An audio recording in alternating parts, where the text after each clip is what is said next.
Hi girls and boys. Today we're going to read a story called My School's a Zoo. But first I want you to look and see the nest on the brick. If you'll notice, the bird is in there. The robin is there. And we don't want to get any closer because we don't want to disturb her or bother her. Can you see her beak? Won't that be exciting when the 4 baby birds hatch?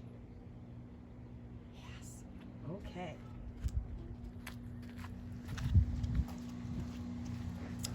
All right, back to the book, My School's a Zoo by Stu Smith. And again, illustrated by my favorite illustrator, David Catrow.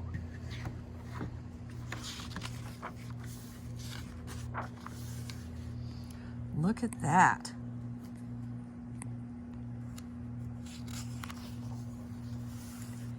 Yesterday's trip to the zoo left me feeling rather strange, like my life was somehow different or just about to change. Look, he's asleep and he's waking up. But who is coming in his bedroom window? My parents didn't look the same. I watched them snort and drool. My sister ate my homework. I'm glad it's time for school. So here is Mom. Here is Dad, and here's his little sister. He doesn't understand what's going on. As I climbed aboard the school bus, my heart began to race. The driver waved his hairy arms with banana on his face. Animals crammed in every seat. Where'd all the people go? There has to be an answer. I bet Miss Wright will know. I ran into my classroom, but my teacher wasn't there. I would have told the sub if she hadn't been a bear. There were beehives in my desk and lizards at my feet. A goat ate all my pencils. There were needles on my seat. Wouldn't want to sit down there, would you? By the time I got to art class, there was nothing I could do. There were pythons on the ceiling wreaking havoc with the glue. Look over here, squeezing that tube of glue on his head.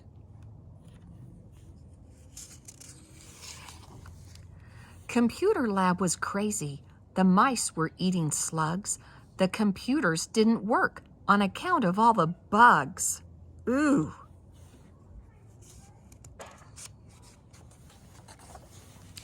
I tried to call for help, but a yak was on the phone. The principal was useless. He was gnawing on a bone. The librarian caught me hiding, and she threw me quite a look. As I glanced around the room, I noticed worms in every book.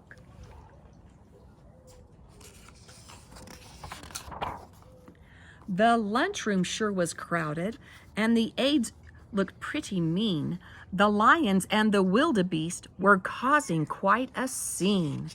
The lobster in my lunchbox snapped its claws up in the air. A vulture watched me patiently so he could take his share. The turtles on the playground were spinning down the slide, while hyenas laughed in chorus as a hippo took a ride. Music class was noisy. A penguin led our band. The ostrich missed his cue, and the monkey smashed his hand. Oh.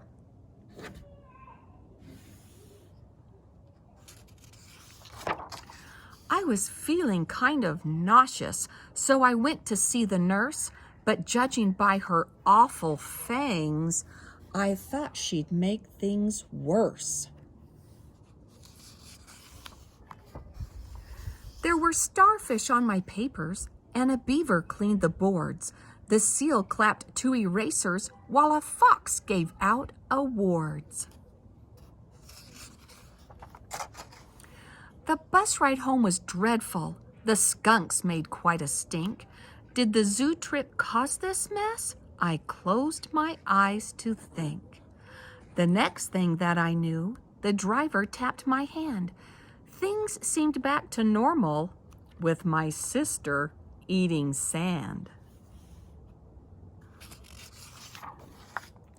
I sure hope that our next trip to the dinosaur display won't have the same effect as the zoo trip did today, but that could never happen. The dinosaurs are gone. At least I think they are. Then again, I could be wrong. Oh, he's gone to sleep, and I think he's dreaming. Look who's coming in the window. A dinosaur.